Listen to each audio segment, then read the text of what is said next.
தேவாலயத்தின் திரைச்சீலை இரண்டாக கிழித்து பூமியை அதிரச் செய்து பாறைகளை வெடிக்கச் செய்து கல்லறைகளை திறக்கச் செய்து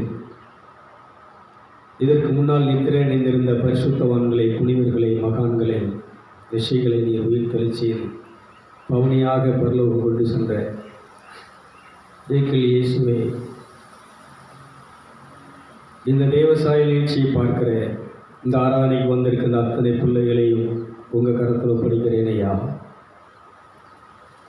இவர்கள் ஒருவேளை உங்களுடைய வருகை வரை உயிரோடு இருப்பார்கள் என்று சொன்னால் மறுரூபமாகி அந்த பரம எருசலேமுக்குள்ளே தேவலோகத்துக்குள்ளே அந்த ஏதேன் தோட்டத்துக்குள்ளே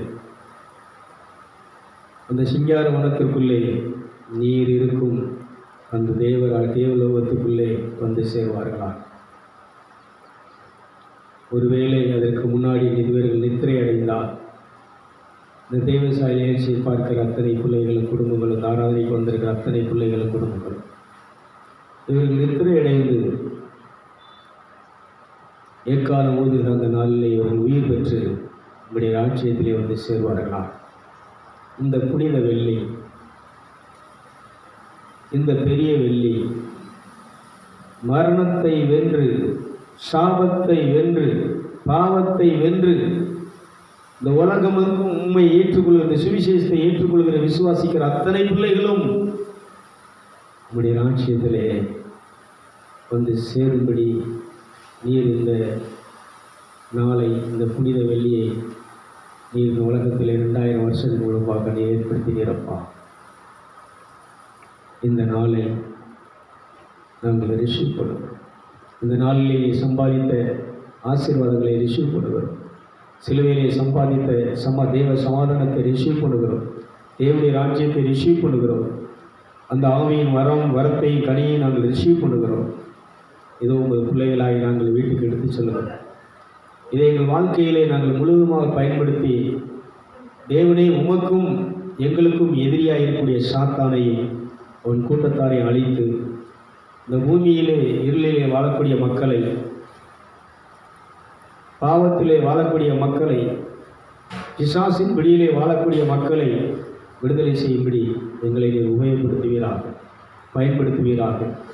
அதற்குரிய தெய்வ வரங்கள், ஆவியின் வரங்கள், அற்புதங்களை செய்கிற சக்தி, உங்கள் தெய்வீக ஆசீர்வாதங்கள், உன்னதங்களுடைய ஆசீர்வாதம் எங்கள் வாழ்க்கைகளை செயல்பட்டு குடும்பத்திலே செயல்படட்டும் என்று உங்களுடைய கரத்திலே எங்களை ஒப்புக் கொடுக்கிறேன் அப்பா. இந்த உலகத்திலே வாழக்கூடிய அத்தனை மதத்தவர்களையும் பிள்ளைகளையும் குடும்பத்தாரையும் உங்கள்கிட்ட ஒப்படைக்கிறோம்.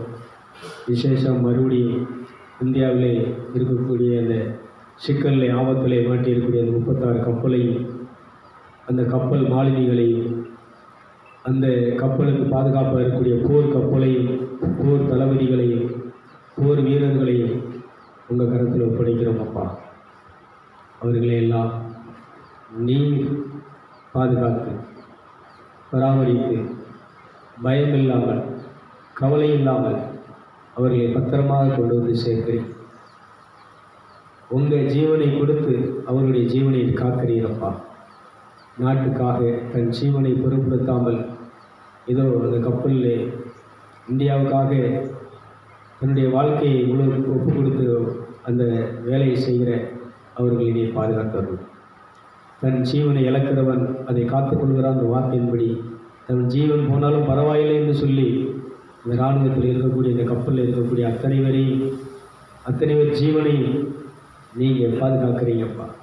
உங்கள் வார்த்தையின்படி தன் ஜீவனை இழக்கிறவன் காத்துக்கொள்கிற வார்த்தையின்படி இந்த ஜீவன் காக்கப்படுவதாக, இந்த கப்பல் இருக்கக்கூடிய சரக்குகள் பாதுகாக்கப்படுவதாக உங்கள் துணையோடு ஆண்டவரே அவர்கள் இந்தியாவுக்குள்ளே சுகமாய் பத்திரமாய் வந்து சேர்வார்களாக. அவர்களை ரிசீவ் பண்ணுகிறோம். இந்த 36 கப்பலையும் ரிசீவ் பண்ணுகிறோம். அதுக்கு பாதுகாப்பாக இருக்கக்கூடிய போர் கப்பலையும் ரிசீவ் பண்ணுகிறோம். எங்களுடைய நாட்டு பிரதமரை கரத்துடன் படைக்கிறோம் ஐயா. இந்த நேரத்தில் என்ன செய்ய வேண்டும், என்ன பேச வேண்டும், எப்படி நடந்து கொள்ள வேண்டும் என்கிற ஞானத்தை கொடுத்து அவரை வழிநடத்தும். இந்த இந்தியா சமாதானம் நிறைந்ததாக, அமைதி நிறைந்ததாக, சண்டை சச்சரவு இல்லாத நாடாக, எந்த உயிர் சேதமும் இல்லாத நாடாக, எந்த உயிரையும் சேதப்படுத்தாத ஒரு நாடாக இந்தியா பேர் புகழோடு இருக்கட்டும். நீங்கள் இயேசுவே எல்லா ஜீவனை எல்லா மனிதனுடைய ஜீவனையும் காப்பதற்காக உங்கள் ஜீவனை இழந்தது போல இந்த இந்தியாவிலே நீர் இருக்கிறீரப்பா. உங்கள் பிள்ளைகள், உங்களால் தெரிந்து கொள்ளப்பட்ட ரிஷிகள், தாசர்கள், புனிதர்கள் இந்த இந்தியாவில் இருந்தார்கள், வாழ்ந்தார்கள். அவர்களால், அவருடைய சுவிசேஷத்தால் மனம் திரும்பிய மக்கள் இப்போது உயிரோடு இருக்கிறார்கள். இந்த பூமியிலே வாழ்ந்து கொண்டிருக்கிறார்கள்.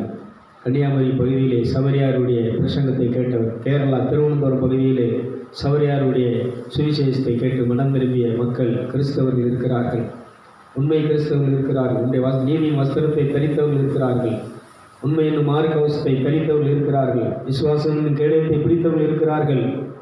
இப்படி வார்த்தை என்னும் வாழையை பிடித்தவர்கள் இருக்கிறார்கள். அப்பா, இவர்களுக்காக இந்த இந்தியாவை நீர் பாதுகாத்து எந்த தீமையும் இல்லாமல் எல்லா தீமையிலிருந்து, இந்த விபத்து ஆபத்துக்கள், இந்த சண்டைகள், இந்த அணு சக்திகள், ஆயுதங்களிலிருந்து நீர் பாதுகாத்து வழிநடத்த வேண்டும் என்று சொல்லி இப்படிய குமாரன் இயேசு கிறிஸ்து நாமத்தில் செபிக்கிற நல்ல பிதாவே, ஆமென், ஆமென், ஆமென். என் ஆத்மாவே கர்த்தரை ஸ்தோத்திரி, என் முழு உள்ளமே அவருடைய பரிசுத்த நாமத்தை ஸ்தோத்திரி. என் ஆத்மாவே கர்த்தரை ஸ்தோத்திரி, அவர் செய்த சகல வாரங்களையும் மறவாதே. பிதாவாகிய தேவனுடைய அன்பும் குமாரனாகிய இயேசு கிறிஸ்துவின் அருள் கிருபையும் பரிசுத்த ஆவியானவருடைய ஆலோசனை வழிநடத்தல் நம் அனைவரோடு கூட இருப்பதாக. இல்லையா? அப்படியே உட்காருவோம். நமக்கு இன்னைக்கு இந்த பெரிய வெள்ளிக்கிழமை அன்று கஞ்சி போடும்படி நம்முடைய முப்பரினை செஞ்சார். வெள்ளிக்கிழமை மாப்பிள்ள போட்டுவோம் அப்படின்னு பேசணும். அதனால் கஞ்சி தொழில் ரெடியாகிருக்கு. ஊருக்காயா? சரி. அதனால் நாளைக்கு நைட்டு நமக்கு 9 மணிக்கு என்ன செய்யும்? ப்ரேயர் ஆரம்பிக்கும்.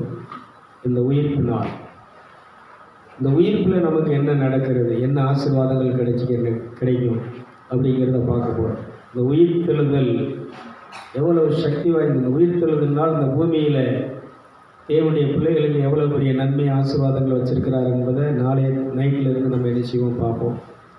அதனால் நாளைக்கு 9 மணிக்கு நைட்டில் நமக்கு கூட்டம் ஆரம்பிக்கும். முடிகிறது எப்போ ஆவியானவர் முடிக்கிறாரோ அப்போ முடியும். பிரைஸலா லேலியா. ஏன்னா இது ஆவியின் வழி நடத்து. நல்லா கொஞ்சம் சீக்கிரமாக வாங்க. ஏன்னா உங்களை ஜெபத்தில் வழி நடத்தினா தான் என் ஆசை. இப்படி ஏதோ கூட்டம் நடத்தணும், பிரசங்கம் பண்ணணும் கேட்டுப்போம். நீங்கள் ஜெபத்தில் உட்கார்ந்து வளரணும். நீங்கள் இந்த ஜெபத்திலிருந்து வளர்ந்து நீங்கள் அடுத்து என்ன செய்யணும்னா இந்த வார்த்தையை சுவிசேஷத்தை சொல்லி மற்றவங்களை மனம் திருப்பி கடவுளுடைய ராஜ்யத்தில் சேர்க்குறவங்களா இருக்கும். அதனால் இந்த தேவசாய நிகழ்ச்சி பார்க்குறவங்க இந்த தேவசாய நிகழ்ச்சியை நிறைய உங்கள் ஃப்ரெண்ட்ஸுக்கு, குரூப்பில் மற்ற குரூப்புகளுக்கெல்லாம் நீங்கள் அனுப்பி அவங்கள பயனடைய வச்சுட்ருக்குறீங்க. இதனால் உங்களுக்கு பெரிய ஆசீர்வாதம் உண்டு. எனக்கு கிடைக்கிற ஆசீர்வாதத்தை விட உங்களுக்கு தான் அதிகமான ஆசீர்வாதம் என்ன செய்யும்? கிடைக்கும். அதனால் நீங்கள் ஆசீர்வதிக்கப்படணும் அப்படிங்கிறது தான் என்னுடைய ஆசையும் விருப்பம். ஏன்னா என்னுடைய ஃப்ரெண்ட்ஸ் நீங்கள். இந்த நிகழ்ச்சியை நீங்கள் பார்த்து மற்றவங்களுக்கு ஷேர் பண்ணுறவங்க, நீங்கள் நல்லா இருக்கணும், ஆசீர்வதிக்கப்படணும், நீங்கள் பெருமளவில் நீங்கள் வாழாளில் தலையாக இருக்கணும், கொடுக்குறவங்களா இருக்கணும், மற்றவங்களை ஆன்மா ஆதாயப்படுத்தி பருவத்தில் சேர்க்குற தேவனுடைய ஊழியர்களாக வரணுங்கிறது தான் என்னுடைய ஆசை. அதனால் அதான் விருப்பம், அதான் தேவனுடைய விருப்பம். அதனால் தேவனுடைய விருப்பத்தை தான் நான் உங்களுக்கு என்ன செய்ய அறிவிச்சிட்ருக்கிறேன். இந்த எனக்கு செய்கிற பெரிய உதவி என்னென்னா, இந்த தேவசாய நிகழ்ச்சியை நீங்கள் உங்கள் நண்பர்களுக்கு, ஃப்ரெண்ட்ஷிப்புகளுக்கு நீங்கள் வாட்ஸ்அப்பில், ஃபேஸ்புக்கில், யூடியூப்பில் நீங்கள் என்ன செய்கிறதுனா அனுப்பி பார்க்க வைக்கிறது ஒரு பெரிய ஆசீர்வாதம். ப்ரைஸ் எல்லாம். இன்னொன்று என்னென்னா ஜெபிங்க. இந்த இதில் நிறைய இப்போ போராட்டத்தை நான் பார்க்குறேன். இந்த தேவசாய நிகழ்ச்சியை எல்லாம் உலகமாக மக்கள் பார்க்க ஆரம்பித்ததுக்கப்புறம் எனக்குள்ளே சாத்தானுடைய போராட்டம், டெய்லி யுத்தம், ஃபைட்டிங் பயங்கரமாக நடக்கும். அதனால் அதில் ஜெயிக்கணும். இன்னும் ஆண்டவர் புதுசு புதுசாக கொடுத்துட்டு தைரியமாக முழு துணிவோடு என்ன செய்யணும்? எல்லாம் எடுத்துரைக்கணும். அதுக்கு பிளத்தை தரும்படி என்ன செய்யுங்க? ஜெபம் பண்ணுங்க. ஆண்டவர் நம்மளை வழி நடத்துவார். ப்ரைஸ் எல்லாம். அல்லேலூயா.